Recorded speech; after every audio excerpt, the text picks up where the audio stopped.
રૂપાલા વિવાદ હજુ યથાવત। રૂપાલાનો વાણી વિલાસ તેને કેટલો ભારે પડશે તે તેને ક્યાંય નહોતી ખબર। તેને ક્યારેય નહોતું વિચાર્યું કે તેને બોલેલા બે શબ્દ તેના આખા કરેલા આટલા કાર્યકાળ પર પાણી ફેરવી શકે છે।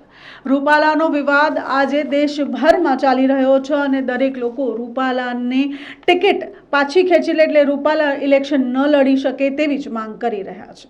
શું છે સમગ્ર મામલો, ચાલો ચર્ચા કરીએ। નમસ્કાર, હું છું શીતલ, આપ જોઈ રહ્યા છો હેડલાઇન ન્યૂઝ। ક્ષત્રિય સમાજ દ્વારા પુરુષોત્તમ રૂપાલાનો વિરોધ કરવામાં આવી રહ્યો છે અને વિરોધ પણ કેવો, નાનો મોટો નહીં, આખું એક ક્ષત્રિય સમાજ મળીને અત્યારે એક થઈ ગયું છે અને ક્ષત્રિય સમાજની મહિલાઓએ બીડું ઉઠાવ્યું છે રૂપાલાની ટિકિટને રદ કરવાનું। તેઓ ઈચ્છે છે કે રૂપાલા હવે ઇલેક્શન જ ન લડે। રૂપાલા આમ તો માફી માંગી ચૂક્યા છે। ક્ષત્રિય સમાજે એકવાર તો તેને માફ કરી જ દીધો હતો, પણ હવે ક્ષત્રાણીઓ આગળ આવી છે અને ક્ષત્રાણીઓએ કીધું છે કે જ્યારે તમે વાત બેટીઓની કરો છો ત્યારે અમે તમને માફ નહીં કરીએ।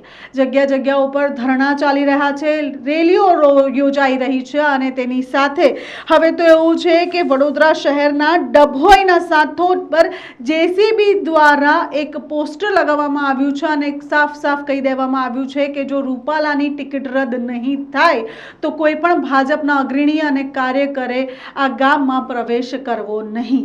એવું વડોદરામાં પણ થયું છે, ઉમરેઠમાં પણ થયું છે। દરેક જગ્યા પર રૂપાલાની અગેન્સ્ટમાં પોસ્ટર લાગી રહ્યા છે। હવે રૂપાલા વિવાદમાં છે અને ભાજપ આગળ શું કરશે તે જોવાનો પ્રશ્ન છે। સાથે વાત કરીએ ધંધુકાની, તો ધંધુકામાં એક અસ્મિતા મહાસંમેલનનું આયોજન કરવામાં આવ્યું હતું અને અસ્મિતા મહાસંમેલન કાર્યક્રમમાં થોડી ઘણી નહીં પણ 5 થી 6 હજાર ક્ષત્રાણીઓ ભેગી થઈ અને રૂપાલાની અગેન્સ્ટમાં નારા લગાવતી હતી।